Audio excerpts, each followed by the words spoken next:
Buenas tardes, mi nombre es Gastón Ignacio Marra, soy uno de los ciudadanos que impulsa una iniciativa conocida como Ficha Limpia. Voy a hacer una introducción para después pasar a contar parte de lo que ha sido este camino. ¿Se escucha bien de atrás? ¿Sí? Bien, perfecto. En primer lugar quiero agradecer a la Asociación Civil Río Paraná, Entre Ríos Sin Corrupción, y a todos los que colaboraron para este encuentro que celebro, y agradecer también a todos ustedes de acá, de Entre Ríos, de la ciudad de Buenos Aires, que ya vamos a hablar quiénes están. Y bueno, para empezar, cuando muchos hablan de Ficha Limpia, Ficha Limpia es una iniciativa que surge desde la sociedad civil, que lo que busca es establecer una causal de inelegibilidad. ¿Qué es? Que las personas que fueron imputadas en una causa penal por corrupción, que fueron procesadas en esa misma causa, que se elevó a juicio, fueron condenadas, y a su vez, en el caso de haber sido recurrida esa condena, una cámara, un tribunal, sí, que sería el máximo tribunal penal del país, que es casación, confirma, a partir de ahí, temporalmente, no pueden acceder a cargos electivos y partidarios. Para los delitos de corrupción, que es el foco de lo que hacemos nosotros como campaña, ya existe la inhabilitación cuando la condena queda firme, cuando ya no queda ninguna instancia más, ¿sí?, por apelar. Nosotros lo que pedimos, desde lo ideal arrancamos pidiendo que sucediese antes, ya cuando una persona estaba condenada. ¿Y por qué decíamos que ya podíamos hacerlo? Porque en 1984 nuestro país adhirió a la Convención Americana sobre Derechos Humanos, que establece en el artículo 23 que los derechos políticos se pueden reglamentar por determinadas razones, ¿sí? La edad, la instrucción, nacionalidad y condena por juez competente en proceso penal. A partir de eso dijimos, bueno, listo, solicitemos que la inhabilitación temporal aplique a partir de ese momento. Arrancamos con la lucha nacional y, como fue imposible, cambiamos la estrategia. Ante la imposibilidad de avanzar en una ley nacional, pasamos a las provincias, ¿sí? Que al día de hoy ya tenemos 9 provincias que tienen aprobada una ley de ficha limpia. Santa Fe y Jujuy, 2 de ellas que tienen la ley provincial. Jujuy ya lo incorporó a la Constitución, ¿sí?, de su provincia en la última reforma, y Santa Fe ya va camino a ello, ya hay dictamen y lo van a incorporar en la Constitución provincial para que le dé más estabilidad, ¿sí?, a esa ley que ya está vigente. ¿Pero qué es Ficha Limpia más allá de esto que traté de hacer una pequeña introducción de lo técnico? Es una campaña que nace, como les dije, desde la sociedad civil. Una parte online, a través de lo que son las redes sociales, y una parte offline, ¿sí? Y acá voy a hablar, ¿sí?, de ejemplos de todo lo que se ha logrado en cada una de estas formas de lucha que juntas, ¿sí?, lo online a través de las redes sociales, de internet, y lo offline a través de convocatorias y distintas acciones, juntas permiten generar impacto y cambios, que es lo que nos interesa, ¿sí?, que mejoren nuestra democracia. En el caso del online, que ahí es donde tal vez yo me siento identificado en ese grupo, se lanzó el 3 de septiembre del 2018 una petición a la cual fueron adhiriendo cada vez más ciudadanos, y al día de hoy hay más de 491.000 firmas. Muchos dicen, es poco, ¿cuántos son los electores del país? Lo he escuchado mucho a lo largo de 7 años. Pero las peticiones no es, digamos, como el tema de, no sé, ir a votar, ¿sí? De hecho son optativas, y aún así, bueno, voy a evitar irme por las ramas, ¿no? Pero bueno, aún así uno ve en las últimas elecciones la apatía que hay del ciudadano para ir a votar. Bueno, nosotros hemos juntado casi 500.000 de firmas de forma voluntaria, ¿no?, para esta propuesta a los legisladores nacionales y provinciales. Y comenzó con esta petición, que para mí son fundamentales. ¿Por qué? Porque alguien me podría decir, bueno, pero ¿por qué no ejercemos el derecho a la iniciativa popular? ¿sí? O a la consulta popular, si son derechos que desde la última reforma constitucional de 1994 los tenemos nosotros los ciudadanos.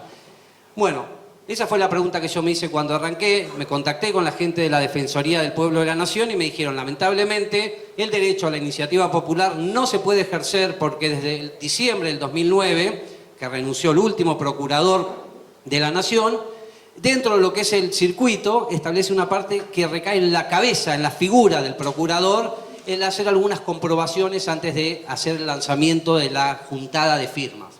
Entonces, no quedaba otra que decir, bueno, vamos por una petición a la cual se sumaran cada vez más personas y pudiese generar impacto, presión en los legisladores. Eso es importante, es mi primer consejo. Uno larga una petición y uno dice, ya estoy en el baile, hay que bailar y la tienen que llevar a lo más alto porque los políticos le tienen temor, ¿sí? O respeto a una petición donde dice, bueno, más de 100.000, más de 200.000, más de 300.000 personas. Así que cuando uno dice, bueno, armo la petición, que uno lo expresa en su lenguaje, en un lenguaje sencillo, uno no es legislador, entonces no va a redactar un proyecto de ley ahí, pero bueno, ahí es donde tiene que empezar y persistir, ¿sí? Persistir va a ser una de las palabras que voy a mencionar. Ya sé que mencionaron soledad, después la vamos a hablar, también ya se habló antes de esta, pero perseverancia es fundamental, porque no es fácil, les puedo asegurar que no es nada fácil. Una vez que están las peticiones, empezar a juntar personas a lo largo, ¿sí?, de todo el país, que hoy por hoy con redes sociales nos podemos contactar y estar luchando hombro a hombro para empezar a darle fuerza a esa petición. ¿Por qué? Porque en las redes sociales tal vez a veces uno larga un mensaje, vamos a imaginar que no hacemos una petición, pero larga un mensaje, queda ahí, bueno, y una campaña que lleva muchos años es importante que esté encolumnada detrás de algo. Mi consejo, por eso, es una petición, ¿sí? Menciono Change porque es la que conozco, pero cualquier sitio de peticiones online. Y las redes sociales es nuestra herramienta. Esto estoy hablando de la parte online. También hay una parte offline, ¿sí? Y ahí es donde, primero, a ver, me gustaría, Aura Marina, si te podés levantar, ¿sí? Que ella es como mi mentora. Yo arranqué, antes de Ficha Limpia, yendo a Comodoro Pi.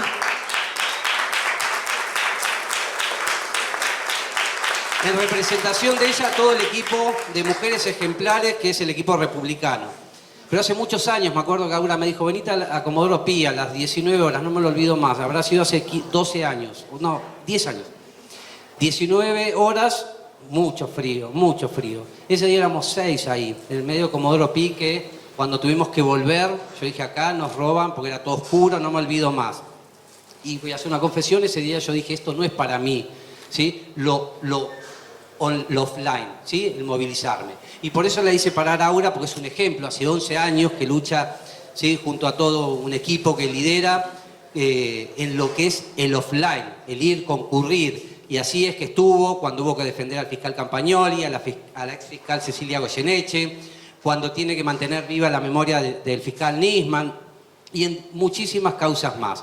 Pero así arranqué yo, ¿sí? Y ese día a las 19 horas en Comodoro Pi, pidiendo por justicia independiente, me di cuenta que mi ventaja competitiva, mi cosa, no era tal vez ese, sino más lo online. ¿Por qué digo esto? Porque esto también es importante. Cada uno se conoce y sabe dónde, ¿sí?, desde dónde puede traccionar, dónde puede presionar más. Ellas son un ejemplo de perseverancia, ¿sí? Yo las veo todas las semanas con distintas causas. Uno tal vez lo hace desde atrás de un teclado y también se genera impacto. Por eso dije que son las dos formas de luchar que se juntan y pueden generar impacto. ¿Por qué también? Porque al menos a nivel nacional nos ha pasado, nosotros focalizamos mucho en Twitter, pero bueno, también era cierto cuando queríamos avanzar en distintas provincias, nos decían, no sé, por ejemplo, Misiones. Decían, no, Misiones no usan Twitter, es más Facebook. Y en cada provincia era distinto. Entonces uno, si quiere generar impacto y uno dice, bueno, voy por Twitter, y bueno, tal vez si está en determinada provincia donde no es la red social tal vez más fuerte, tal vez ahí es donde tiene que decir, bueno, por este lado no voy, ¿sí? Y yo digo la red social, para mí, Ficha Limpia, todo lo que se avanzó fue por Twitter e Instagram, que es donde, ahora voy a hablar de Mariela Rodríguez, desde donde pudimos ir contactándonos, armando un grupo más grande, e inclusive, ¿sí?, Yo voy a hablar del camino hacia la ficha limpia, pero hoy quiero mencionar algo que es fundamental y espero, no sé dónde está Tito, perdón. Tito, ya Tito. Pero los invito y ojalá, ¿sí? Dentro de un año, acá podamos abrir el debate a otra iniciativa que también lanzamos desde la sociedad civil, que es la protección de testigos y denunciantes de buena fe de hechos de corrupción. Lanzamos una petición, la realidad es que yo no tuve fuerza como para dedicarla a las dos iniciativas, pero es fundamental, ¿sí? Las personas que se animan a denunciar hechos de corrupción, no hablo de arrepentidos que están involucrados en las causas penales, hablo de testigos y denunciantes de buena fe que se animan a denunciar hechos de corrupción. Y voy a mencionar y hacer también mi destaque a otra mujer valiente, voy a hablar de miles de mujeres valientes hoy, Laura Muñoz, ¿sí? De Mendoza. Tal vez es uno de los casos más conocidos, ¿sí? Que se animó a denunciar un hecho de corrupción y la pasó muy mal. Y no solamente en ese periodo, la sigue pasando muy mal. Y uno dice, ¿pero por qué? Porque lamentablemente no hay una ley que los proteja. Ellos quedan, una vez que alguien se anima a denunciar un hecho de corrupción, queda librado a la protección del Estado, ¿sí? De hecho, en el caso de la dirección depende del Poder Ejecutivo. Imagínense que alguien quisiera hacer una denuncia en este gobierno, en el anterior, el que vendrá, quisiera denunciar un hecho de corrupción, la que se le vendría. Porque yo siempre pienso, digo, si uno se anima a hacer eso, pensaría, bueno, ¿qué premio voy a tener? Bueno, ninguno, no hay ningún premio, no es como el arrepentido que tiene un premio. El arrepentido tiene un premio, tiene un premio, ¿sí? Se le disminuye la cantidad de años, tiene un premio, pero estuvo involucrado en las causas, en una causa de corrupción. Quien es testigo, y perdón que me voy acordando, se me viene a la cabeza, el mejor ejemplo también es Alfredo Poyat, hace más de 30 años, que en el ANSES denunció hecho de corrupción y lo mataron. Y me acuerdo una vez que hablé con Laura Muñoz, y varias veces que la escuché a Laura Muñoz, que ella lo destacaba. Yo soy una de las pocas que llegó viva, ¿sí? Y es tremendo, se me pone a mí la piel de gallina pensar, ¿sí? De lo que les pasa, no solamente acá, en cualquier lado del mundo, a las personas que se animan a denunciar hechos de corrupción y después no tienen una protección, ¿sí? Del Estado. Por eso es que también es importante, por eso mencionaba Tito, para el año que viene ojalá se abra el debate de esta alertadores, como le dicen en España, whistleblowers en Estados Unidos, pero son en todos lados del mundo se está avanzando en iniciativas para la protección de testigos de hechos de corrupción. Acá en Argentina, ¿sí? Hay un proyecto presentado que nunca avanzó. Bien, ese era el camino que no quería dejar de mencionar, que tal vez en lo cotidiano o en el día a día uno va conociendo casos de personas que se animaron a denunciar y que bueno, después son las personas que por eso digo, no tienen ni un premio. Y uno dice, bueno, ¿qué es lo que gana una persona? Si sabe que vamos a imaginar a alguien que trabaja, yo trabajo en la administración pública, pero cualquiera que trabaje sí, en la administración pública, que se anime a denunciar, ¿sí? Algún hecho de corrupción de ese momento. ¿Si creen que lo van a premiar? No. ¿Si creen que la va a pasar mejor? No. ¿Sí? El destrato, porque siempre son las mismas modalidades, y llegar, repito, a los casos de que han aparecido suicidados o suicidadas, que han tenido accidentes en rutas, etcétera, ¿no? Misteriosamente. Pero volvamos al camino hacia la ficha limpia.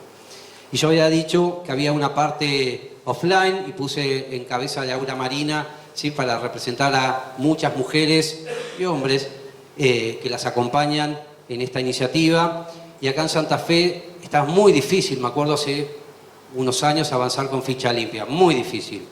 Y apareció, ya venía desde la campaña, de una campaña que hicimos hace muchos años, que era Campañol del Procurador, y habíamos conocido a Mariela Rodríguez, que ahora sí, está filmando el coso, pero me gustaría que se pare para que les cuenten quién es esta mujer, ¿sí? Ejemplar. Es un aplauso enorme, perdón que no acabe, pero es una ciudadana como yo, que empezó a tomar contacto, de hecho se contactó con un exdiputado nacional y después empezó con los diputados de acá, con los concejales de acá, muchos años, y empezó a hinchar, ¿sí? A insistir con el tema de ficha limpia. Y estaba difícil porque el Senado no había forma de sacar ficha limpia y de cambiarles el chip y que entendieran que con condena firme no era ficha limpia, no era preventivo. Decir, inhabilitamos para un cargo a una persona que tiene la condena firme, porque de hecho por la vía penal ya está esa inhabilitación cuando la condena queda firme. Esto es una iniciativa que no lo dije en materia electoral y ella empezó a insistir. Sí, se contactó con un senador nacional, con otra, de distintos espacios políticos, y eso es lo que yo siempre también recomiendo, ¿sí? Que les voy a ir tirando así como cosas, pero recomendar para quienes quieran desde su metro cuadrado decir, bueno, ¿qué hago yo por la corrupción? Necesitamos de los políticos siempre, porque lamentablemente no podemos introducir un proyecto de ley y que se debata y todo. Entonces necesitamos un socio estratégico que es el político para que presente un proyecto de ley, un proyecto de ordenanza en las ciudades, etc. Y es lo que empezó a hacer Mariela Rodríguez, hasta que finalmente dio con la persona justa. Y eso también es la clave, dar con la persona justa.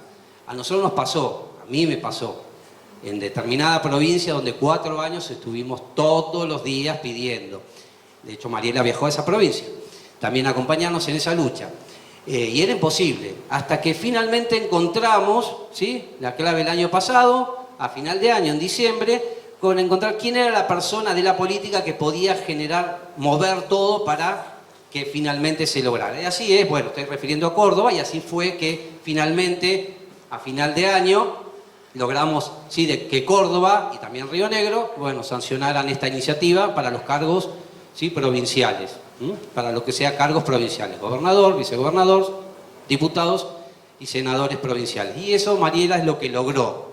Y no solamente se quedó con eso. Ahora empezaron a debatir sobre distintas iniciativas para modificar la Constitución. Ella, no recuerdo el día que fue, me llama, me dice, Gastón, mírame esto que armé en base a la petición, ¿sí? Y hizo un proyecto ciudadano, que lo ingresó en la Convención Reformadora, ¿sí? Yo lo miré, le dije sí, algunas cosas que le sugerí como correcciones, mejoras, en realidad, porque aprendimos todos. Piensen, yo no soy abogado. Todos los que estamos acá, todos los que impulsamos Ficha Limpia, no somos abogados. Hemos tenido que estudiar muchísimo, ¿sí? Yo en el 2018, no sabía ni siquiera lo que era una cámara de casación, lo voy a confesar. No sabía nada de un proceso penal. Entonces, para impulsar esta iniciativa, ¿sí?, hablé con distintos abogados que me empezaron a explicar cómo era un proceso penal y empezar a leer las convenciones, empezar a entender todo para poder defender con fuerza una iniciativa, ¿no?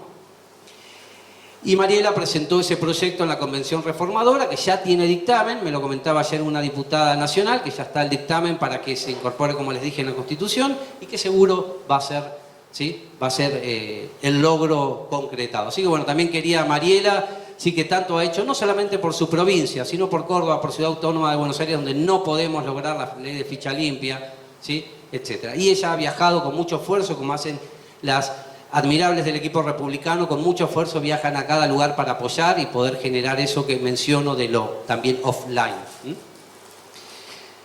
Así que bueno, a nivel nacional este año estuvimos así de lograrlo, ¿sí? Piensen que en el 2016 el primer proyecto de ley que se presenta en Argentina, que lo presenta la diputada nacional Silvia Los Penato, ¿sí?, una gran luchadora, junto a otra luchadora que no me puedo olvidar, y ahí sí, tiene que escuchar el aplauso desde la Costanera, ¿sí?, donde fuimos anoche todos a cenar, desde ahí, que es Fanny Mandelbaum. La gran...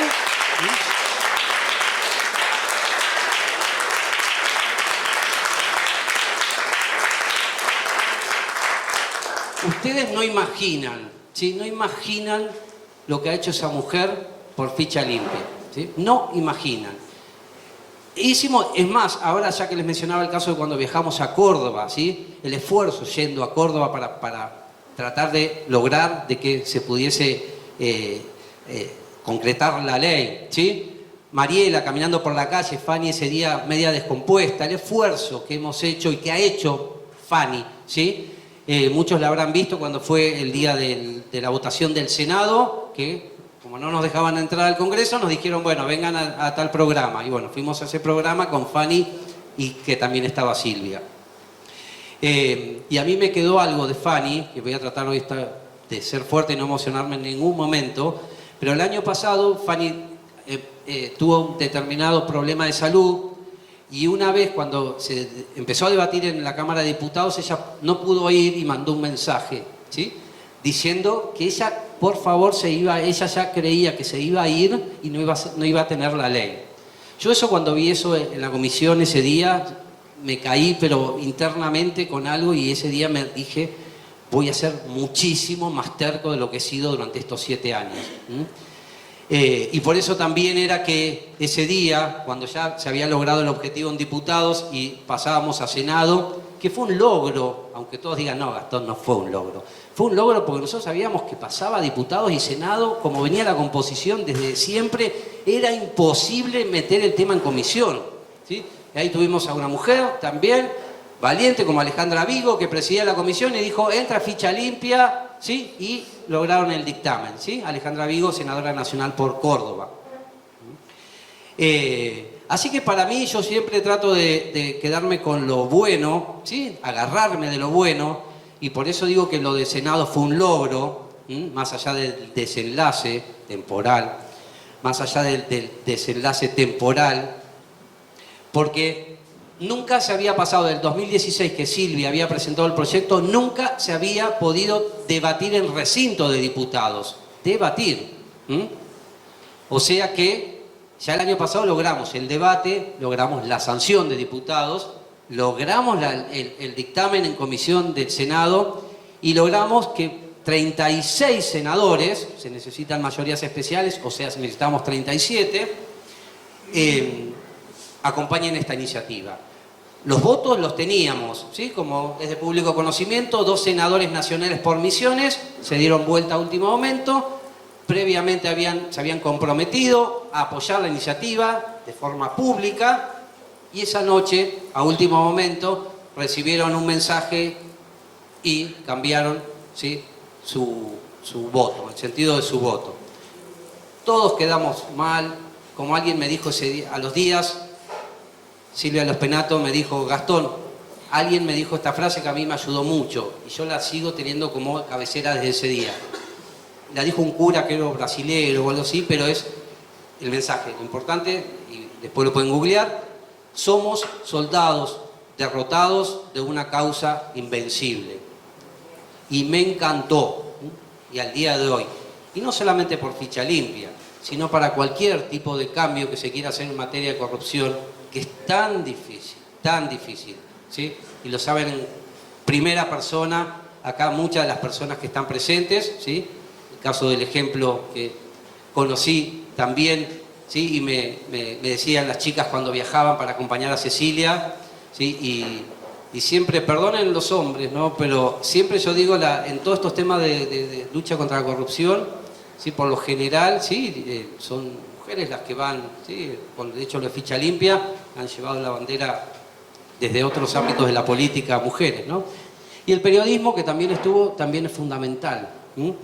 Por eso Fanny, como el mayor de los agradecimientos y ejemplo de lo que es la lucha, todos la conocemos de lo que fue su lucha en Catamarca contra el poder, cuando fue el caso de María Soledad, y bueno, y cómo nos acompañó y nos acompaña, ¿sí? Con esta iniciativa. Claudio Saboya es otro de los ejemplares periodistas que durante 7 años siempre me ha acompañado, nos ha acompañado, y eso también es fundamental, porque lamentablemente estos temas de ficha limpia aparecen cuando hay un escándalo, se los puedo asegurar. El primer momento donde tuvo el impacto fuerte en los medios, ¿saben cuándo fue lo de ficha limpia? A ver si alguien... No se puede decir malas palabras, porque justamente... Pero ¿alguien se acuerda cuando fue que en los medios hablaba ficha limpia, ficha limpia, ficha limpia? ¿Pandemia? Antes había habido pandemia. Sesión, voy dando pistas, así hacemos más dinámico. Sesión virtual.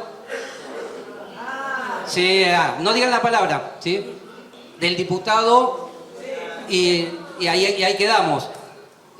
¿Ubican? De Salta creo que es. Bueno, ahí es donde se empezó a hablar de ficha limpia. A ver, a ver, por favor que no se malinterprete, no lo voy a justificar.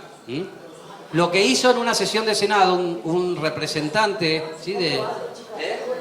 Cariñoso, cariñoso, pero ahí se empezó a hablar en todas las cosas de ficha limpia. Ahí empezaron los productores, el celular, ¿podemos salir de ficha limpia? Yo digo, no, a ver, no voy a justificar lo que hizo, pero no es que tiene la ficha sucia, ¿sí? Desde el sentido, no cometió un delito penal, constitucional, artículo 36 de corrupción, fue condenado y por eso. Entonces, pero ahí fue donde la primera vez que Ficha Limpia, en todos los medios hablaban ficha limpia, por el diputado ese, ¿sí? Cariñoso, como mencionó. ¿Y por qué digo esto? Y el año pasado fue, también cuando fue lo del senador nacional, ¿sí? Cuellar, se habló mucho, pero el año pasado fue realmente la explosión de Ficha Limpia, cuando se conoció de que iba a haber una confirmación, o no, ¿no? Que iba a haber una de las referentes políticas nacionales del país, y ahí es donde empezó de vuelta el tema de Ficha Limpia, ¿sí? A tomar fuerza. Si no es muy difícil, por eso mencioné a Fanny y a Claudio, que son dos ejemplos, si no es muy difícil que sea un tema que llegue a los medios, ¿sí? A menos que haya un escándalo. ¿Y esto para qué? Si ustedes de su metro cuadrado quieren hacer cualquier iniciativa, repito, no son nada fáciles. Pero bueno, uno tiene que buscar, ¿sí? Y tener perseverancia, que en algún momento, si uno está convencido de lo que está impulsando, en algún momento llega. Y es lo que yo necesito agarrarme, ¿sí? En todos estos meses que pasaron, desde mayo, cuando nos traicionaron estos dos senadores que mencioné, con instrucciones de otras personas o de otra persona, porque hay momentos, para mí fue el golpe más fuerte que recibí y donde yo dije, hasta acá llegué, ya basta. Es muy difícil. Y lamentablemente cuando uno escucha casos de corrupción o presunta corrupción y todo, uno por dentro piensa cada vez más lejos. ¿Sí? Esto es como algo como el coso con la zanahoria. Cuando uno cree que va a llegar a la línea de llegada, te la alejan 100 metros más, y así estamos hace 7 años con la ley nacional, y así nos sucedió en varias provincias. Sí, y Córdoba pongo el mejor ejemplo porque dijimos, bueno, se la vamos a ganar por cansancio y se la vamos a ganar por cansancio. Yo eso me lo había propuesto y bueno, y finalmente en diciembre un montón de factores llevaron tampoco es que fue el movimiento ciudadano Ficha Limpia el que lo logró, pero algunos factores llevaron a que algunos gobernadores dijeran, sí, yo quiero Ficha Limpia. Y así como mencioné Córdoba y Río Negro, después lo sucedió Neuquén con una ley muy estricta, ¿sí? De Ficha Limpia.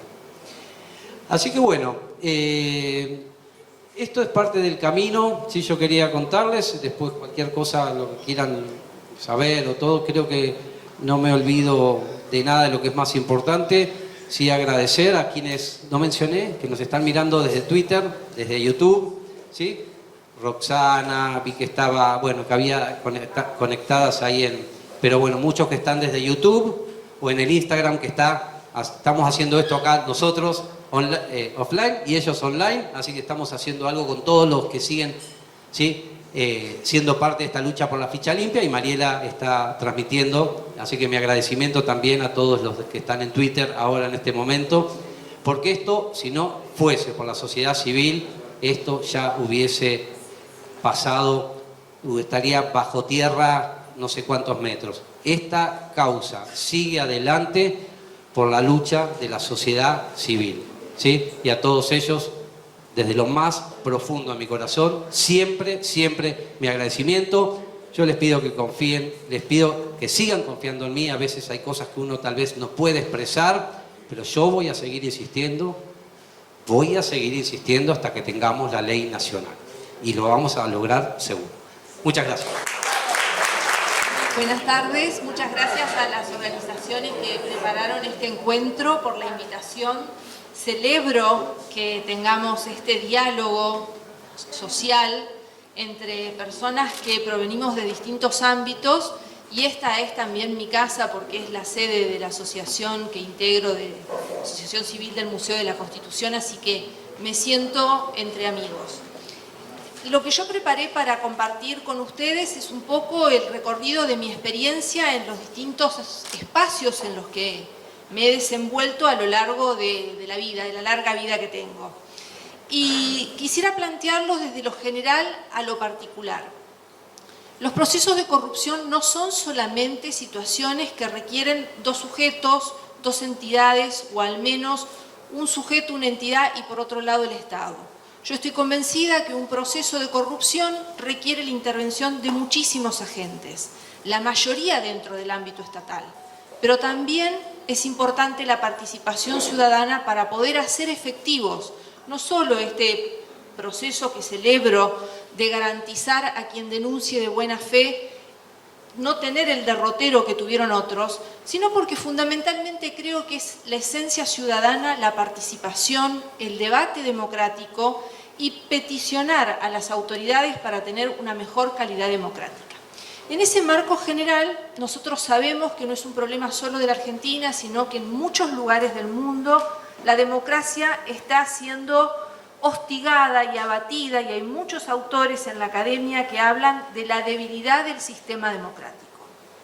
Uno de los elementos que marca la debilidad del sistema democrático tiene que ver con el ataque a la expresión de la libertad de prensa, no solo a los medios periodísticos como empresas, a los periodistas a quienes se ataca, no solo por lo que dicen, sino con la interposición de juicios que terminan con una condena a veces de tipo económico, que ha requerido que intervinieran organismos internacionales como la Corte Interamericana para resolver estas cuestiones, sino que también tiene que ver con cómo de a poco se horada esa capacidad ciudadana de comprometerse con la cosa pública.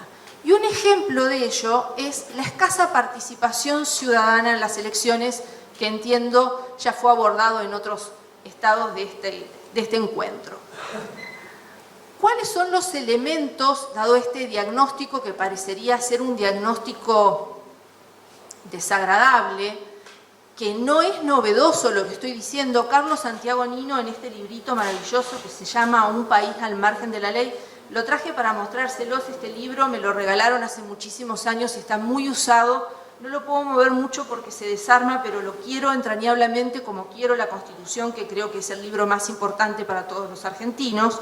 Carlos Santiago Nino decía: la Argentina atraviesa un proceso de anomia boba. Es una expresión que tiene un contenido teórico, pero en lenguaje sencillo quiere decir que hay una sociedad que no recepta que la ley debe ser cumplida.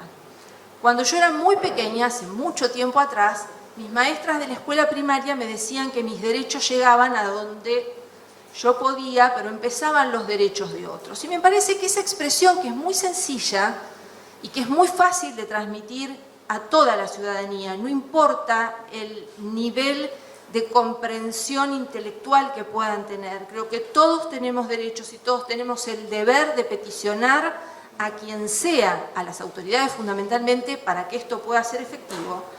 Carlos Santiago Nino decía en este libro que esa anomia es una aptitud que tiene determinada sociedad de ir desgranándose de a poco, porque no reconoce que en el cumplimiento de la ley, por la Constitución o de las leyes en general en nuestro sistema argentino, hay un punto de cohesión para que una democracia sea fuerte. Este libro fue escrito en la década del 80, a finales del año 82. Nino, como ustedes saben seguramente, fue una de las personas que integró el Consejo para la Consolidación de la Democracia y falleció sin llegar a ver el retorno de la democracia, pero sus libros se han editado y su escuela de pensamiento impregna sobre todo dentro del ámbito del derecho, que es donde yo generalmente me desenvuelvo, porque soy abogada, pero además soy docente de vocación de Derecho Constitucional. Y les decía, hay otros agentes que, además de los casos típicos que nosotros podemos pensar de un ciudadano o una institución que interviene en este hecho delictivo que requiere dos patitas por lo menos, no dos personas, pero dos partes, uno que corrompe y otro que se deja ser corrompido. Es tan grave cuando es el Estado el que participa de estos procesos, porque lo que se está usando es todo ese caudal económico que conforma el erario de un Estado, que es dinero que no se destina para atender las necesidades de una población que cada vez es más grande en términos numéricos, que requiere cada vez más la mirada de un Estado protector de diferentes grupos vulnerables, de esa desigualdad estructural de la que hablan muchos autores, que en la Argentina, si esto no se encara desde distintos aspectos y la sociedad civil tiene un rol fundamental, nunca vamos a poder salir de ese estado de estancamiento. Entonces, si bien yo planteo un diagnóstico pesimista, también creo que hay opciones para poder salir de ese proceso. Y esas opciones en el Estado están fundamentalmente en el Congreso o en las legislaturas, porque son los órganos o las cajas de resonancia de las voces de las sociedades a las que representan, independientemente de los partidos políticos a los que nosotros tributemos o que estén dentro de esas cajas de resonancia. ¿Y por qué digo que los congresos y las legislaturas tienen un rol fundamental? Porque en el sistema de frenos y contrapesos que planeó nuestra Constitución de 1853, es el que tiene la mayor responsabilidad de control sobre lo que hacen otros órganos del Estado. El Ejecutivo, el Legislativo y después de la reforma de 1994, lo que denominamos genéricamente los órganos de control. Entonces yo pongo el foco especial y la mirada en nuestros representantes. Ahora es un ciclo vicioso que debe convertirse en un ciclo virtuoso si nuestros representantes no cumplen con el mandato de la sociedad otorgado a través del voto popular. Yo les digo a mis alumnos que cuando explicamos sistemas electorales y la importancia que tiene la participación ciudadana a través del voto no es solamente un derecho, lo tenemos si queremos lo ejercemos y si no, no lo ejercemos.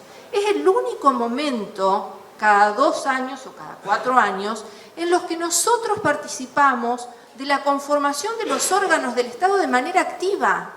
Mi voto vale mucho, yo decido quién quiero que me gobierne, quién va a ser mi diputado, diputada, senador, senadora o en los ámbitos locales. Y lo tengo que hacer valer, porque esa es la esencia del sistema democrático. No importa si mi preferencia pierde en la elección, porque en el sistema democrático están representadas las minorías y la forma de ejercer ese rol la tenemos cada uno de nosotros en esos momentos específicos. Después existen otros, la Constitución tiene otras herramientas que permite que la participación ciudadana active estos procedimientos de control, pero ese es para mí el más importante. El segundo órgano que me parece que tiene una relevancia fundamental en los temas de corrupción es el Poder Judicial. Antes de hablar del Poder Judicial, que es el final del proceso en donde se determina una condena, hay otro actor imprescindible que es el Ministerio Público. Y digo que es imprescindible porque la reforma del 94, cuando lo crea como un órgano independiente y autónomo con posibilidad de generarse sus propios recursos sin injerencias del Poder Ejecutivo y del Poder Legislativo, lo que le está diciendo a ese órgano es: usted tiene toda la potestad del Estado para actuar, para perseguir, para lograr que alguien que cometa hechos de corrupción pueda ser juzgado. Ese órgano nació en 1994 justamente porque había una situación de corrupción tan grande que impedía que estos agentes importantes del Estado, que tienen una tarea fundamental en los procesos de corrupción, pudieran actuar con libertad y con autonomía. El final de ese circuito, que empieza con una denuncia, con la intervención de los fiscales, por supuesto con las garantías del derecho de la defensa, porque nosotros en una democracia respetamos nuestras normas constitucionales, es la sentencia que dicta un juez. Entonces el Poder Judicial también tiene un rol preponderante. ¿Por qué esto es importante? Porque los procesos judiciales son lentos, muy lentos.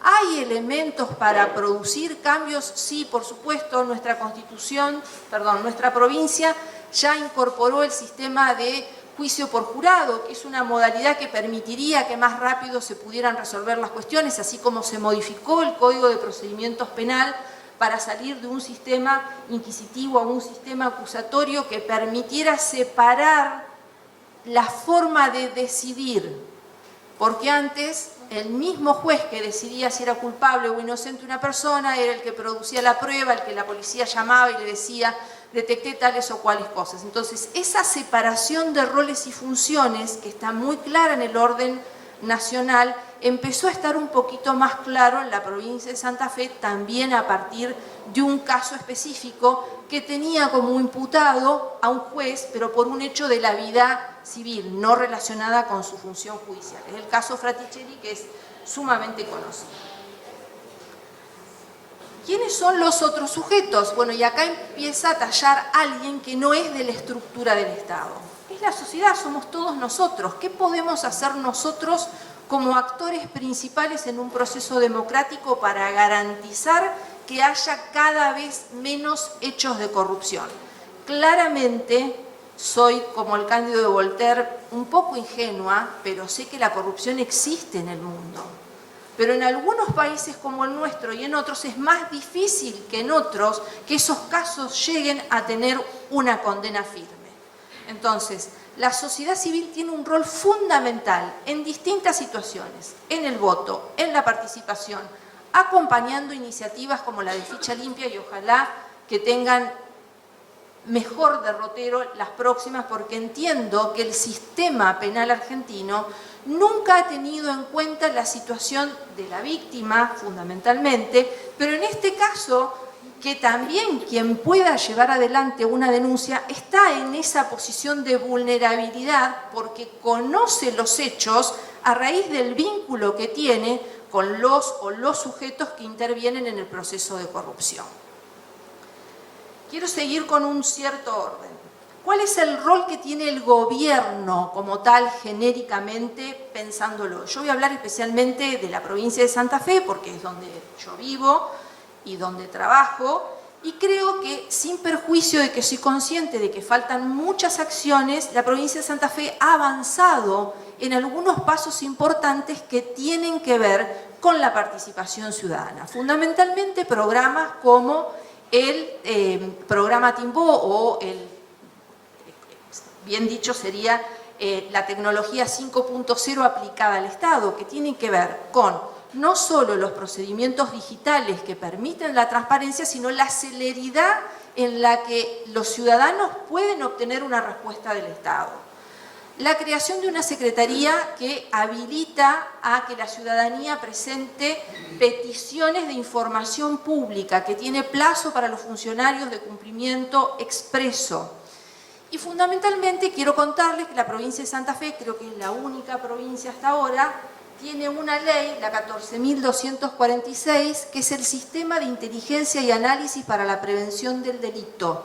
Me parece importante contarles esto porque es una decisión de una política pública que busca encontrar sobre la base de la información que va recibiendo de distintas bases de datos que están en el propio Estado, entender estos dos elementos que forman parte de la corrupción, que es la economía del delito y el lavado de activos, que son a lo mejor términos muy específicos y muy técnicos dentro del derecho, pero que contribuyen, si se hacen efectivos, a generar mejores procedimientos y mecanismos para evitar tener casos de corrupción.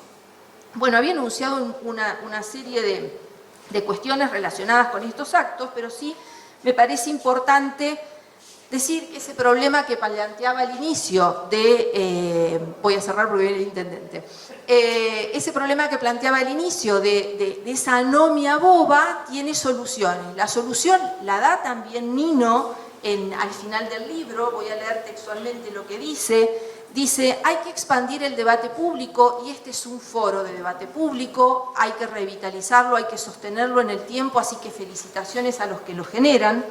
El debate público hace más racional el proceso de justificación mutua y da más oportunidades de participación en las decisiones, en condiciones de igualdad, de libertad, a los afectados por estas decisiones.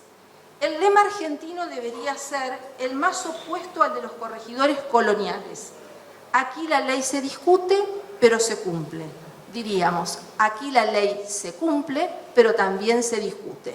Y quiero cerrar con una frase de Galeano que me parece importante para revalorizar el rol que tiene la sociedad civil en estos procesos. Somos un mar de fueguitos. Encendamos cada uno de nosotros ese fueguito interior que nos lleva a hacer una serie de acciones cotidianas en defensa del proceso democrático, en defensa de las libertades y para de una vez por todas tratar de desterrar la desigualdad estructural que generan los procesos de corrupción en el Estado argentino. Muchísimas gracias.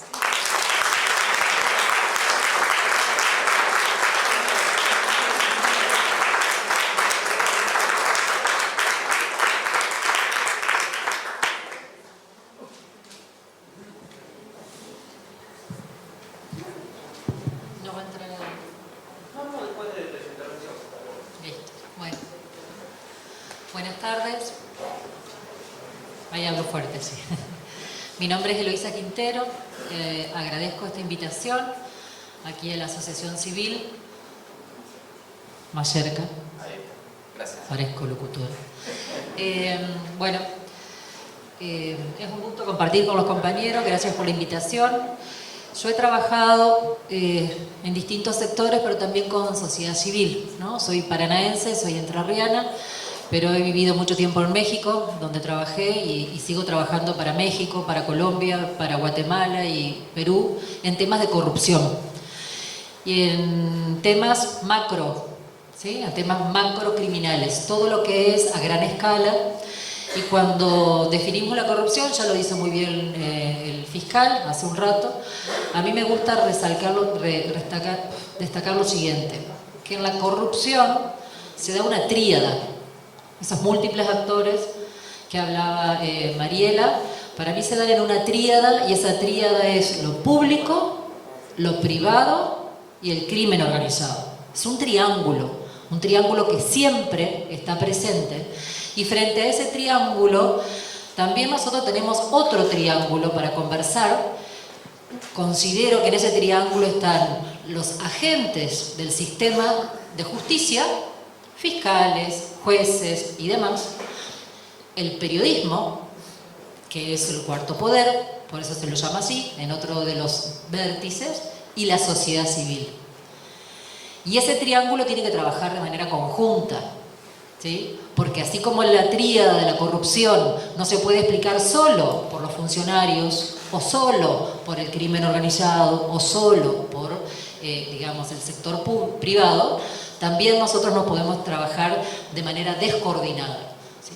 Aquí nos quedamos conversando todas personas de sociedad civil, hay uno, dos fiscales, creo que los periodistas, no sé si se pudieron quedar, pero lo interesante es que trabajemos juntos. ¿Por qué? Porque la experiencia que me ha tocado trabajar en estos países, sobre todo donde más casos de corrupción pude llevar adelante, gracias a una invitación de la ONU. Ustedes saben que Guatemala tuvo un problema muy grande de conflicto social, y eso se detuvo cuando el gobierno del Estado decidió hacer un convenio con Naciones Unidas y crean un organismo que se llama la Comisión Internacional contra la Impunidad. Esa comisión era una comisión como un instituto ad hoc, un instituto único, que tenía que hacer muchas cosas, pero por sobre todo tenía que fortalecer las instituciones del Estado que estaban completamente cooptadas, ¿sí?, por la maña, como se dice en México, es decir, cooptada por el crimen organizado, por las malas actitudes, y me refiero a la Fiscalía, al Poder Judicial, a la Policía, al sistema electoral, etc. Entonces, el gobierno propio aceptó en ese caso de decir, sí, trabajamos de manera conjunta, se crea este organismo, y bueno, se llama CICIG, se llamaba, trabajamos muchos años, pero bueno, le hablo desde la experiencia, en otros lugares he tenido experiencia, pero ahí, digamos, teníamos más de 70 estructuras que fueron desmanteladas y puestas en evidencia. Cuando terminamos la gestión, yo era la jefa de investigación y litigio para los casos de corrupción, ¿no? Y teníamos 60 casos en proceso, y nos fuimos y le dejamos al Ministerio Público 60 investigaciones más en curso. Y en eso, que fue un gran ejercicio, yo les traigo, hablo de eso como podríamos hablar de otros países, ¿no? Pero le traigo la siguiente reflexión. No trabajábamos solo.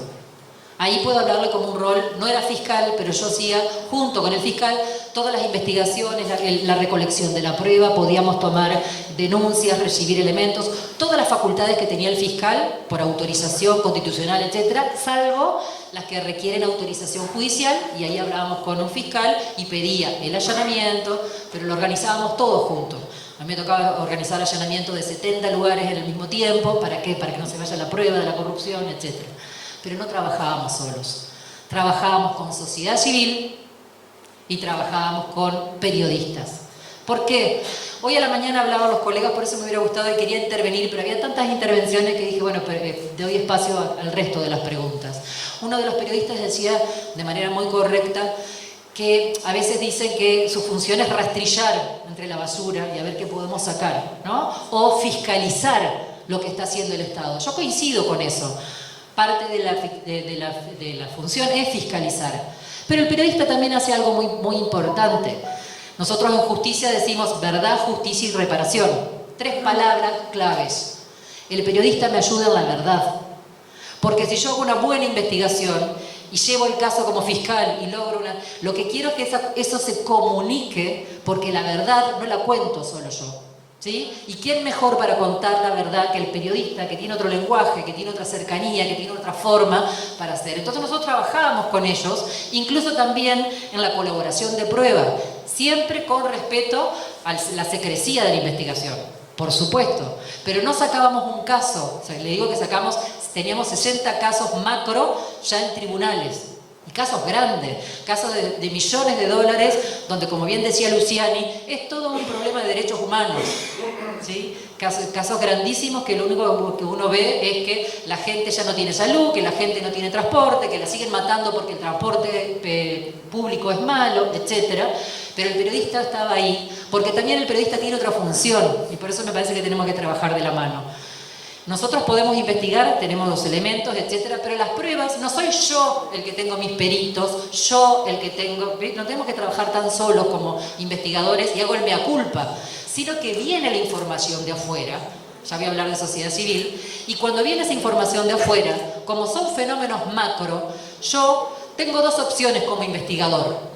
O voy de abajo para arriba o de arriba para abajo. Es decir, de los casos simples, voy tirando, simples porque así se me presentan, voy tirando el hilo, y voy tirando el hilo, como decía el periodista, el colega que estaba a la derecha de... ¿Cómo se llama? Germán. Decía Germán, voy tirando el hilo y este dato que estaba en el teléfono me lleva a este otro. Es como ir desenmarañando una madeja. Está bueno, pero hay otra forma de investigar también, que es llegar a todo lo que hay por detrás. ¿Y quién mejor que ellos para armar la estructura de intereses, relaciones, vínculos que existen por detrás de un negocio de licitación? ¿Se entiende? Entonces muchas veces uno depende de la información que puede traer el otro, y ahí está el periodista, porque llega a otras cosas. Ahora, ¿los dejamos solos? No, porque esa información que ellos pueden traer uno lo puede bajar y hacer una pericial. Y hay un informe técnico, y un informe criminal, y hay un informe y eso se vuelve prueba, y el periodista saca su artículo, ¿se entiende? Y saca su investigación, puede ser, pero ahí hay muchos elementos aquí para que yo haga una prueba en el proceso penal con la solvencia que también le va a dar seguridad, porque ya no es solo su palabra, hay una palabra de una red que él intuía y olía por escuchas y por testimoniales que no puede dar a la luz, pero yo me tengo que buscar los medios para poder llevar eso a prueba. ¿Se entiende?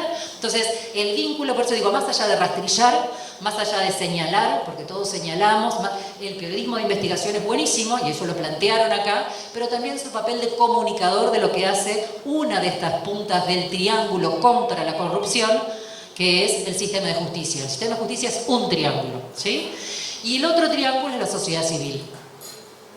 Y ahora hablo como parte de la sociedad civil, porque en estos roles que, como decía, es una larga vida, decía recién, como es Mariela, yo creo que tengo una corta vida, porque no sé vos, pero yo pienso vivir hasta los 92, 95, así que me quedan unos 40 años para hacer cosas, si Dios me presta vida, como decía mi abuelita.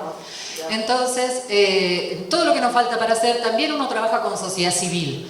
¿Y qué podemos hacer desde la sociedad civil? Más allá de controlar. Yo por eso el delito este que uno hace así, pórtense bien, el fiscal que se porte bien, ¿cómo es? El funcionario público, está bueno eso que hacemos.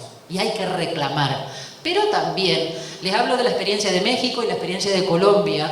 ¿Quién más que la gente que está viviendo el dolor de la desaparición, de los migrantes, de la persecución a los defensores públicos, de que le comen los puestos porque hay sistemas de corrupción, que hay una violación a lo que es el derecho del consumidor, etcétera, etcétera? ¿Qué más que el ciudadano? Y el ciudadano se organiza y empieza a hacer registros, ¿o no?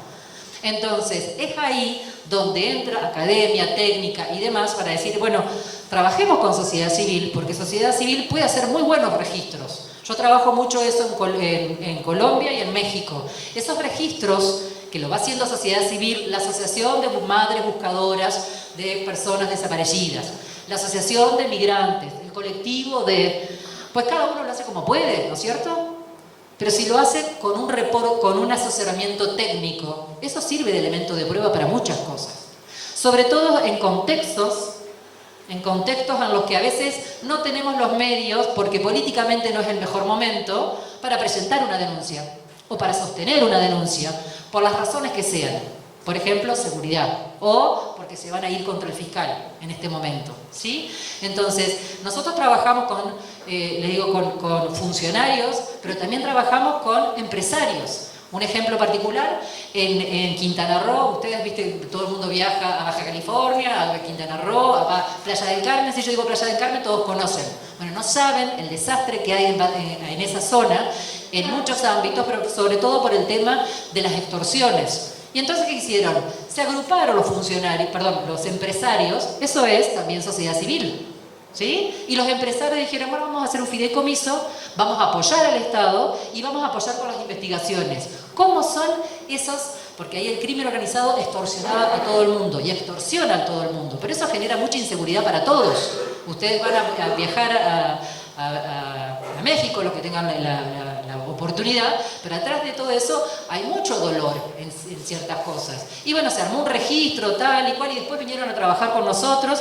No saben toda la información que sacamos, de modus operandi, de actores, de cómo se hacía, quiénes estaban involucrados, qué funcionarios permitían, qué sector también de empresarios estaba permitiendo porque le convenía y al otro sector no, etcétera, etcétera. Y si queremos evitar todo eso, que son cosas más macro, que tienen que ver con la corrupción, pues tenemos que trabajar todos juntos. Y la información la tiene sociedad civil.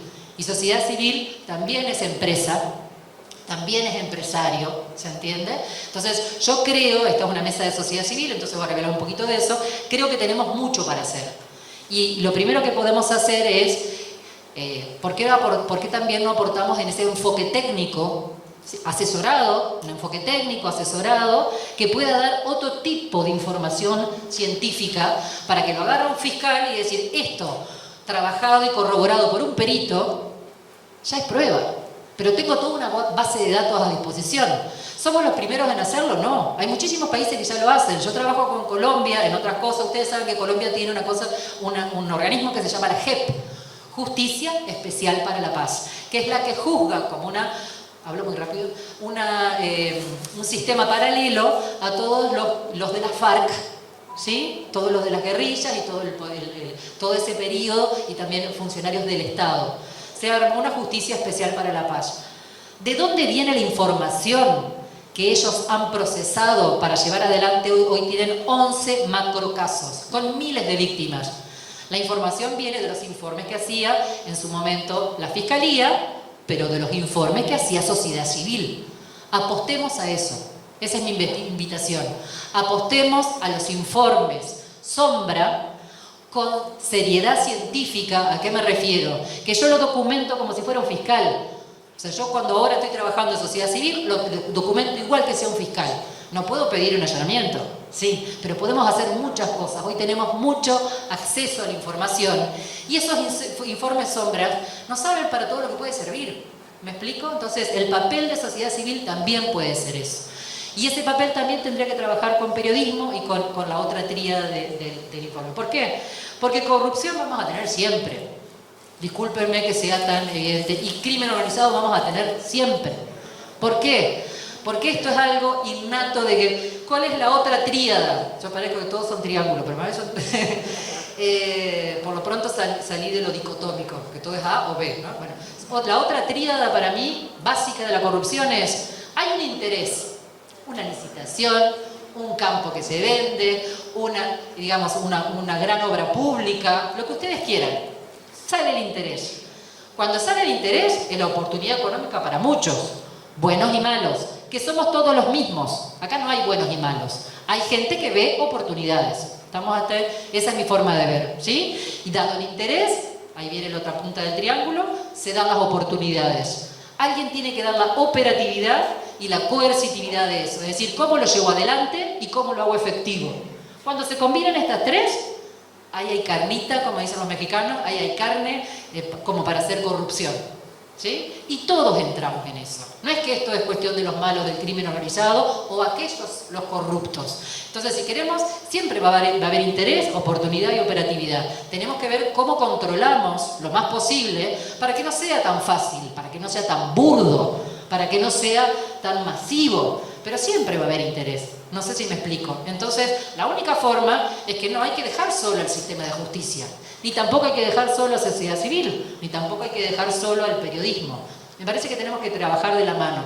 Yo lo he visto en algunos otros contextos y lo hacíamos. Y es mucho más rico, porque ya les digo, la reconstrucción de la red de intereses que está por detrás de un negocio grande como puede ser una obra pública, a veces jalando una punta uno llega, pero el periodista puede ir con otros medios, porque no necesita, no tiene la limitante del proceso penal, y trae un montón de información que puede poner a disposición y viceversa.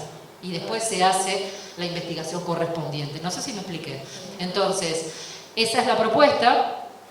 Y lo último, cierro con esto, ya no sé cuánto hablé, pero cierro con esto, es una alerta con el tema de la criminalización. Acá hablamos de eso, del problema de la criminalización. Creo que ahí sí, cuando uno habla de criminalización, habla de esa manipulación, ¿sí? Hay una manipulación, un abuso de poder para poder controlar, impedir, ¿no? Minimizar al otro en su rol. Y ese otro puede ser un fiscal, como le tocó a Cecilia, puede ser una persona de la sociedad civil, puede ser, digamos, cualquiera, un juez, ¿sí? Puede ser cualquiera. Entonces, eso se va a ir dando. La criminalización tiene muchísimos síntomas. El día de ayer estuve hablando con los chicos de Guatemala, la gente que estuvo trabajando y que estuvimos trabajando codo a codo. Hoy hay 100 de ellos fuera de Guatemala porque están exiliados por hacer lo que les tocaba hacer. No sé si me explico. Yo misma tengo denuncias penales y no puedo volver a Guatemala, ni cada vez que viajo estoy alambrando para ver si levantan la orden de captura o no, por hacer lo que me tocaba hacer. Cuando estuve en Guatemala tuve que estar escondida 3 o 4 años y no vivir, digamos, la vida pública por hacer lo que tocaba hacer. ¿Qué es? Investigar. Investigar y ayudar al que le toca hacer lo que le corresponde. Entonces, busquemos un marco de seguridad. Y ese marco de seguridad se da cuando trabajamos un poco coordinados. Como les decía recién, al periodista yo no lo dejo solo con su investigación. Y no pretendo que lo cubra solamente el medio, que el medio le dé, me refiero a la empresa, ¿no? Les dé un respaldo. Sino que si yo hago un informe con eso, como fiscal, aunque lo maten a él, ¿sí? Yo tengo un informe. O sea, nos vamos apoyando entre los elementos de... ¿Esto ayuda para algo? Más o menos, pero es mejor que nada. No sé si me explico. Y una de las cosas también es que la técnica y la ciencia, por eso les digo, el valor de la palabra en la investigación es porque si habla fulano, si declara mengano, etc., tenemos que volver todo eso a tratar de ponerlo más en documentos técnicos. ¿Qué da eso? Más seguridad.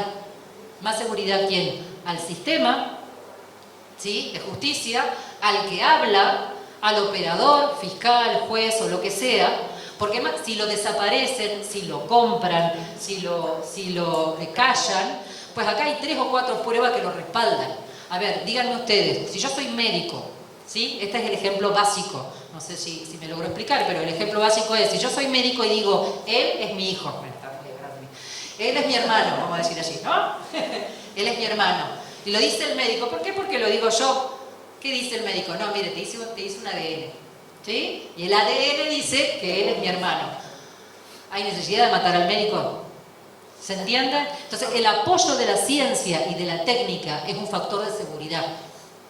¿Sí? Y todo eso lo podemos trabajar también de sociedad civil.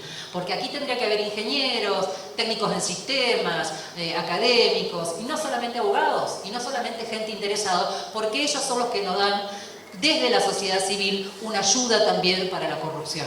¿Cómo vamos a manipular toda esta base de información que hablaba Luciani, que es impresionante, y me pasaba en casos parecidos, así que ¿cómo manejo todo eso si no trabajamos con lo que se llama minería de datos? ¿Quién conoce mejor de minería de datos? La gente que conoce de sistemas, no un abogado, no un criminalista. Necesitamos que esa sociedad civil, ¿me explico?, también se nos suma. Y a ello me quería, digamos, enfocar en estas pequeñas palabras. Bueno, muchas gracias.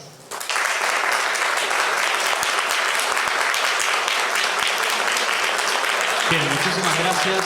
Entonces, antes de pasar al espacio de preguntas del público, quiero aprovechar este momento para dar la bienvenida y agradecer al intendente de la ciudad de Santa Fe, el doctor Juan Pablo Poletti. Por favor, un aplauso.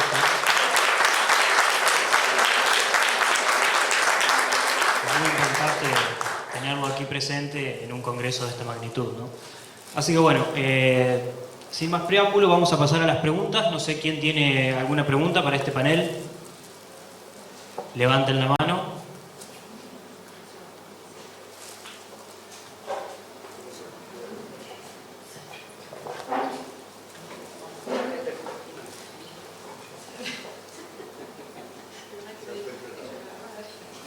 Bueno, buenas tardes. Tengo una pregunta tanto para María como para Mariela. Creo que ambas abordaron el tema tangencialmente. Y es la siguiente, o sea, yo personalmente no pertenezco al mundo de la justicia, conozco poco de los procesos judiciales, pero sí hay una cosa que siempre me inquieta y que es el tema de los tiempos de la justicia, ¿no? O sea, particularmente creo que primero la demora no son precisamente cuestiones de procesos, sino, hablando en términos que todos conocemos, de cajoneo de causas, ¿no? En ese sentido, y sobre todo lo que mencionó María respecto del uso de la tecnología para las causas, quisiera conocer cuál es tu opinión respecto de la utilización de inteligencia artificial para la elaboración de investigaciones.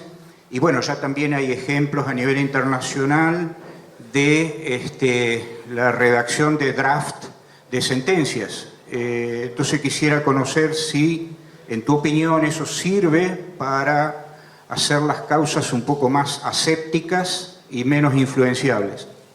Gracias.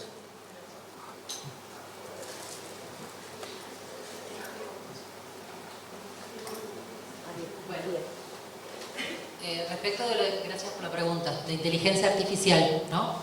Me parece correcto, depende para qué, ¿no?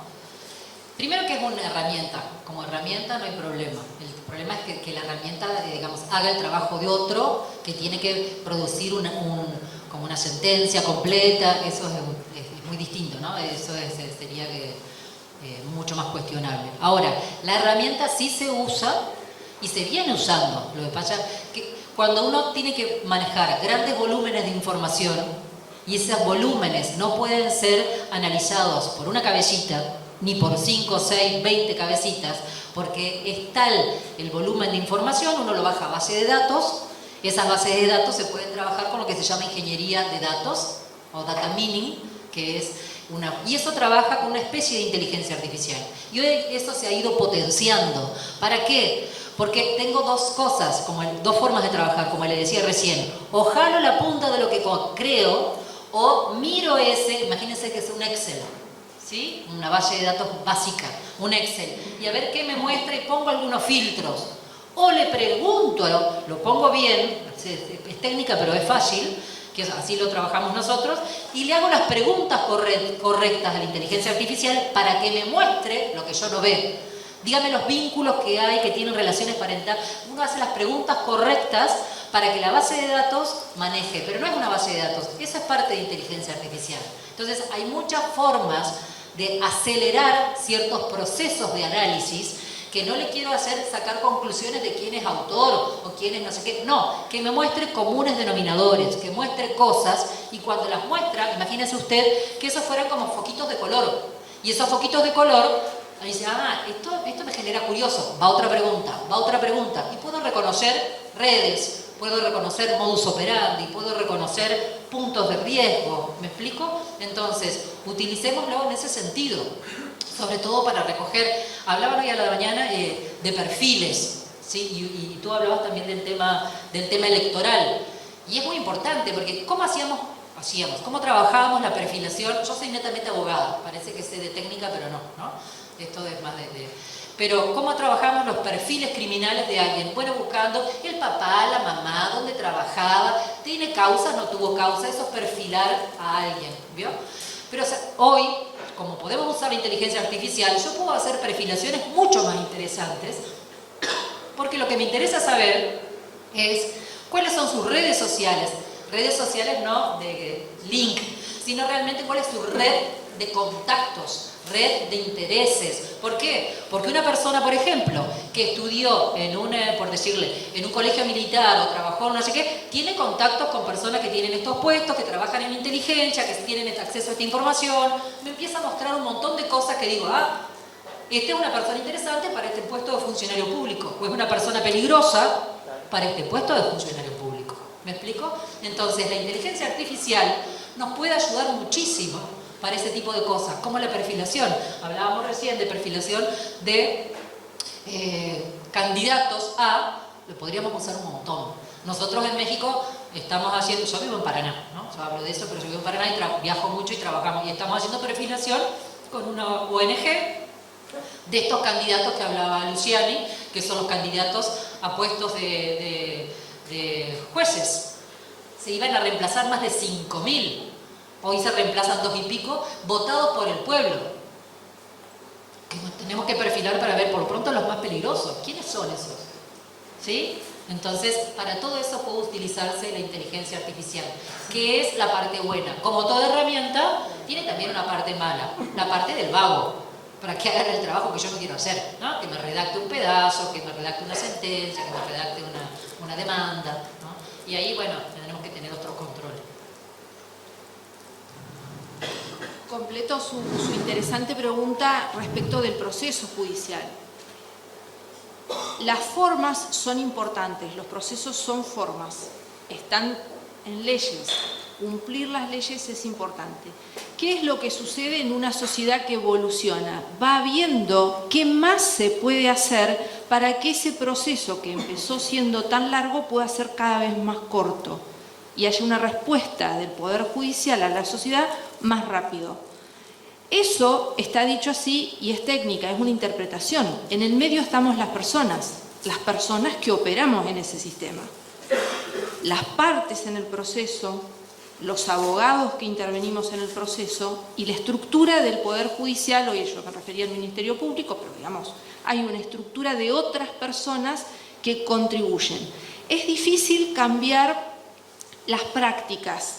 La respuesta más fácil es, esto siempre se hizo así. Bueno, hay que animarse a producir cambios. El Estado es el principal obligado a producir cambios. Por eso yo hacía referencia a esta ley, porque me parece que esta ley es innovadora en términos de lo que busca investigar sobre la base de datos generada por el propio Estado, obviamente con la reserva de la protección de datos, con el secretismo en lo que tiene que ser secreto y con la colaboración con el Poder Judicial y las áreas de investigación, cuando lo que se advierte, como decía Eloísa, cuando se advierte que vos tenés un patrón de comportamiento en un grupo o en una persona, que esas redes que tiene de conexión te están diciendo, mira, manda a los hijos a tal escuela, tiene estos vínculos con este club, está en esta organización social, es amigo de fulano. Toda esa información es necesario que la tecnología medie para ayudar a que esos procesos sean más cortos. Yo creo que insisto, soy optimista en que el proceso judicial es la garantía fundamentalmente para el más débil. Y el más débil en un proceso de corrupción, me olvido del artículo 18 y de la protección y de la defensa porque tiene todas las garantías. El más débil es la sociedad que se ve perjudicada con esos procesos de corrupción. Pero hay que hacer una tarea innegable, coincido, la sociedad civil. Hay un montón de personas que tienen información sobre la base de lo que hacen en su cotidianidad, que la pueden aportar y que alguien que debiera ser, pueden ser las organizaciones de la sociedad civil, pero el propio Estado la sistematiza para tratar de evitar que haya menos corrupción. Insisto, no va a desaparecer, pero hay procedimientos que permiten que cada vez eso sea más acotado. Sobre todo cuando tenemos en cuenta que el volumen de dinero que se maneja en la corrupción es muy alto. El lavado de activos es uno de los crímenes más importantes que tiene este país y otros. Quiero justo lo que dice de lavado de activos, y ahí se aplicaría mucho el tema de inteligencia también. O sea, yo estoy trabajando en el tema de lavado de activos y entonces estaban con los fiscales ahí de México y decían, bueno, ¿qué hacemos? Imagínense la cantidad de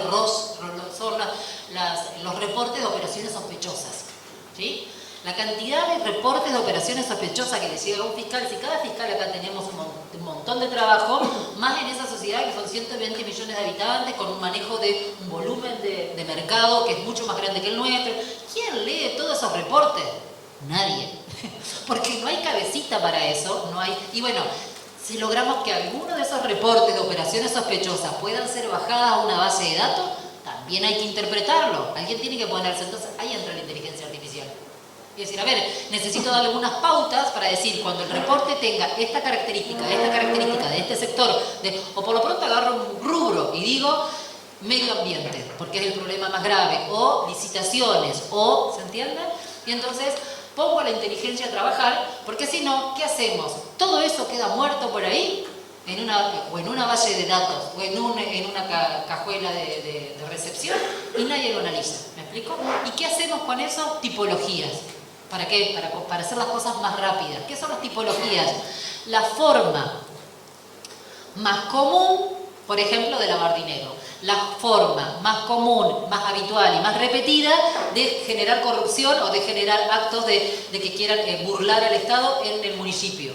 Y entonces dice, bueno, se hace, porque en todos lados se hace igual. Yo lo vi, por ejemplo, en Guatemala, que decíamos, corrupción en municipios, y veíamos un caso, 2 casos, 3 casos, eran todos iguales. Cambiaba la región nada más, porque el negocio es el negocio, y se pasan los datos, ¿o no?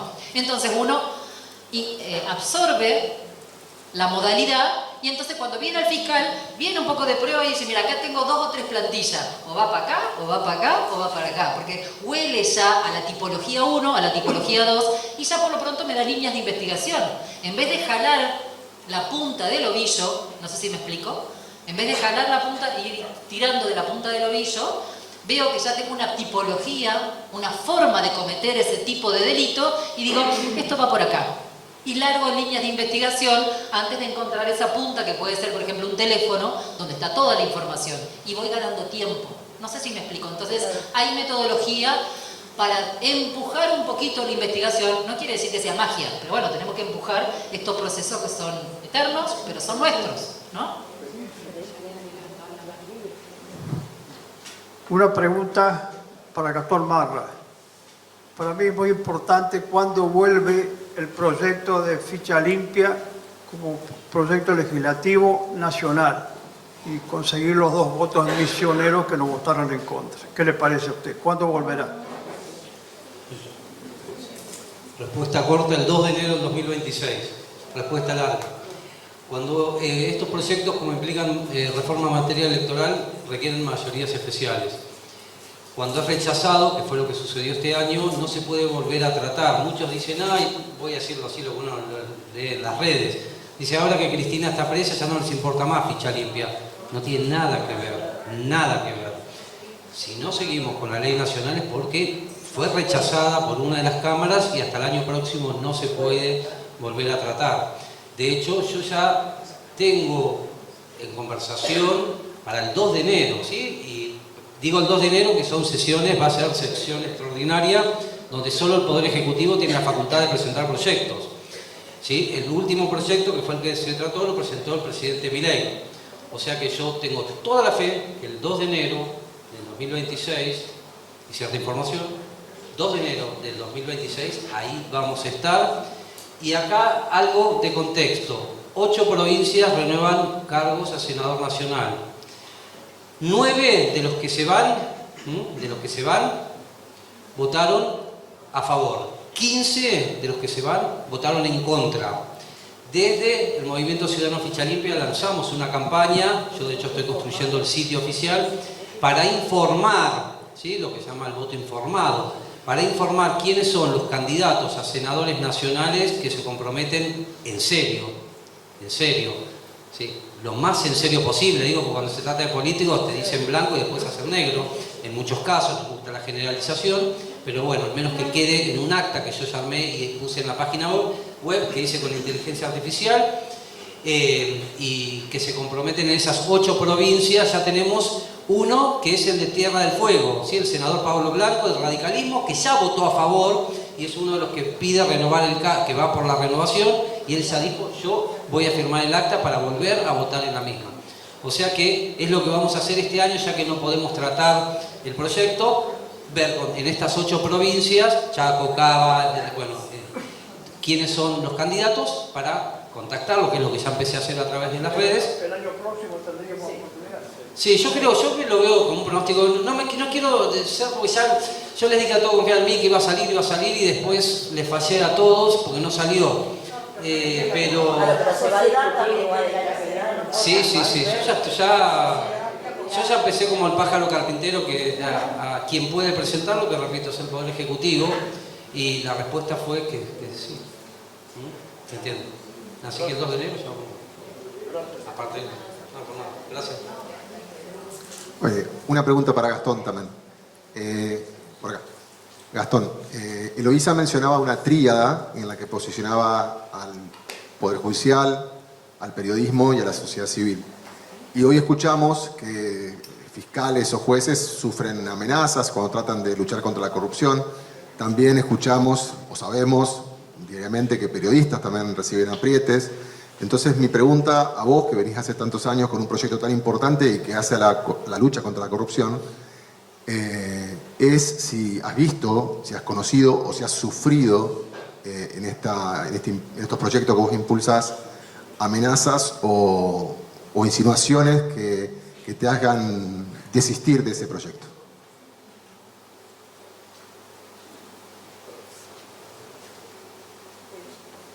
El problema, por eso hablo de la ley de protección de testigos y denunciantes, que es para quienes denuncian, pero el problema para quienes trabajamos en la administración pública es muy difícil. Yo trabajo en la ANSES hace 15 años. Es muy difícil impulsar estas iniciativas, porque no somos una ONG tal vez que podemos tener otro tipo de apoyo. Somos ciudadanos independientes, así que no tenemos una estructura y todo. Y no es fácil, ¿sí? Lamento que no pueda responder la cosa, pero no es fácil. Porque se sufren un montón de situaciones que uno se las tiene que procesar solo, ¿sí? Las tiene que bancar solo para no hacer ruido, o uno siempre tiene que estar pensando cuál es el objetivo, ¿sí? Por eso también a veces me preguntan, ¿quién tiene la culpa que no salga Ficha Limpia? Pedro, Laura, Juan, José. Y hay cosas que uno las tiene muy adentro solo, porque siempre tiene que pensar que tiene que mantener esa alianza con el político, sea quien sea, el color político que sea, ¿no? Entonces hay cosas que uno van pasando los años, y a mí la otra vez me dijo algo una señora en Twitter que no conocía, ¿no?, pero que me destruyó, me acosté llorando. Me dijo: yo ya no creo más en usted. Me dijo así, me mencionó a mí, mencionó a un abogado, a 2 personas, ¿sí? Pero dijo: ya no creo más en vos ni en tal abogado. Yo ese día, una señora que no conozco, porque no es que conozco como a los que ya estamos hace 7 años, es una persona en Twitter que expresa su opinión, y que es valiosa vale las cosas. Pero a mí eso no me lo... De hace 4 días habrá pasado, y yo sé que hay mucha gente que en el último, después de lo que pasó en mayo, ya no confía más en mí, encargando en esta cosa. Lamentablemente, repito, a veces uno tiene que pensar cómo concretar el objetivo, cosas que se las tienen que masticar, Inclusive a mí me ha pasado con un diputado nacional que me ha maltratado. Yo digo, las basureadas, si algún día escribiese un libro, las basureadas, sí, que uno ha recibido, y que uno pensaba, bueno, es el objetivo, Gastón, bueno, sonreírle, si todo que sí. Pero sí se sufre mucho. Yo no estoy pasando un momento particular, de hecho estoy esta semana de vacaciones, pero justamente no estoy pasando un momento particular bueno. Me desafectaron de mi cargo hace 15 días sin explicación, un cargo de coordinador, un cargo... y no son fáciles, ¿sí? Ni me quiero imaginar, no me quiero comparar, por favor, con otros casos, ¿sí? No me quiero comparar porque no es... Pero cuando uno está en el trabajo, que necesita eso para pagar el alquiler, yo soy del interior, veo un capital, cuando uno necesita el trabajo, ¿sí? Realmente, porque necesita pagar el alquiler, necesita pagar las expensas, ahí es donde te das cuenta, ¿sí? Cuando se meten en tu laburo. Por eso es que yo voy a insistir con esto de la ley de protección de testigos, por otro tema, denunciantes, ¿no? Porque se la pasa muy mal, ¿sí? No es lo mismo estar independiente en la sociedad y hacer una denuncia. Hablaron mucho, a mí me pareció valioso, por las redes sociales hay mucha información que llega a periodistas o que ciudadanos anónimos en una cuenta de Twitter sin identidad hacen llegar. ¿Sí? Pero cuando uno pone nombre y apellido, no es fácil, ¿no? Doy fe eso en el organismo, de tus compañeros seguramente ninguno te voy a acompañar. Al contrario, todo lo contrario, yo fui víctima de violencia laboral por pensar diferente. Así que eso tengo denuncias penales, la Fiscalía Licenciada y sentaba, no hizo absolutamente nada. Yo iba y venía con el expediente sola, porque me dejaron sola, hasta mis abogados me dejaron sola pagando los honorarios y nadie hizo absolutamente nada. El hecho era sacarme de encima. Bueno, en un punto te acompaño. Sí, son modalidades comunes que hay que te van marginando hasta para que uno termine yéndose. Me ha pasado, esa es la realidad. me ha pasado. ¿Sí? Me ha pasado. Y les puedo asegurar que 8 horas todos los días sin mirar Todos al los días techo hostiga. es muy Es el difícil. hostigamiento constante de tus mismos compañeros de trabajo, Sí. dejándote Por eso solo. necesitamos la ley de protección de testigos, que ahí es. Claro. Bien, tratemos de redondear porque los demás también quieren seguir preguntando. Acá tenemos una pregunta. Buenas tardes, un gusto. Perdón al resto del panel que no pude escuchar el panel entero, pero la escuché a María y quería hacer solamente una afirmación de lo, no como intendente, sino como mi ex función, que era director de un hospital.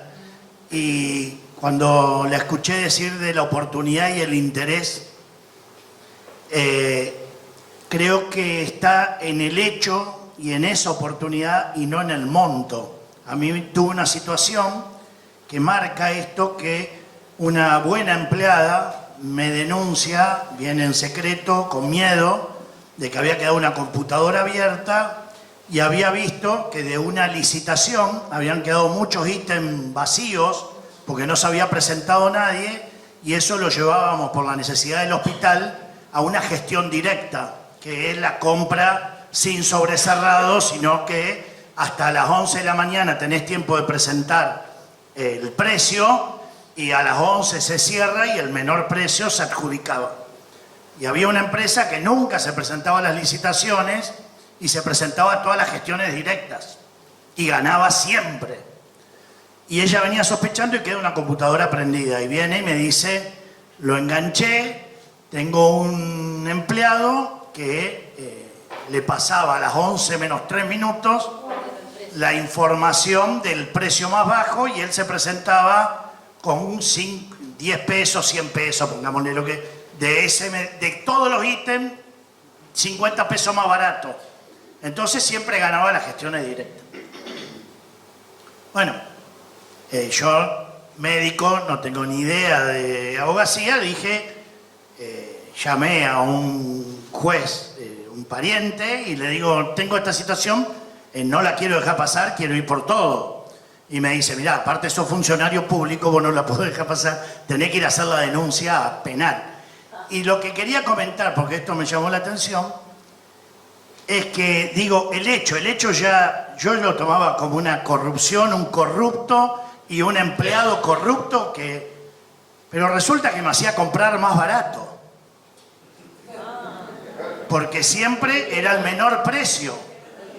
Entonces no había un desfalco al Estado, porque no lo perjudicaba al Estado, porque no me hacía pagar sobreprecio, sino que había un corrupto nomás que se llevaba un cheque todos los viernes, porque eso decía, venía a buscar el cheque, dejó el WhatsApp abierto y ahí es donde lo descubrimos, pero no pude a la empresa hacerle un acto de corrupción porque compraba más barato y el Estado nos estaba perjudicando. Y me quedó siempre grabado porque yo estaba convencido y estaba indignado que íbamos por el empleado, que lo echamos, pero no por el que también creo que hace un acto de corrupción, que es el empresario actuando sobre un débil, que es el empleado, que no quiere decir que esté bien, ¿no? Por débil no digo que... Y me quedó siempre, y lo quería porque cuando te escuché decir oportunidad e interés, lo tenemos todos los días en la nariz de nuestros ojos, no importa el monto, puede ser millonario en dólares o puede ser en esto, en una compra de un ítem o de virome o de lapicera, sea en el municipio o en el hospital. Lo que nosotros tenemos que tener claro es que esa oportunidad se le da a todo lo que podemos estar sentados acá y hay que tener claro hacia dónde uno quiere ir en transparencia, en honestidad y hacia dónde queremos que nuestro país vaya. Porque por eso quería hacer únicamente esta mención. Me parece que ese triángulo de oportunidad e interés es clave para entender que lo tenemos todos los días y nos puede pasar por ahí y que no hay que caer. Muchísimas gracias por el comentario. Seguramente había algo para rascarle ahí en la empresa, ahí también, acá Cecilia de la Sena. Bien, muchísimas gracias entonces. Lamentablemente nos hemos quedado sin tiempo para más preguntas, pero vamos a recibir al próximo panel.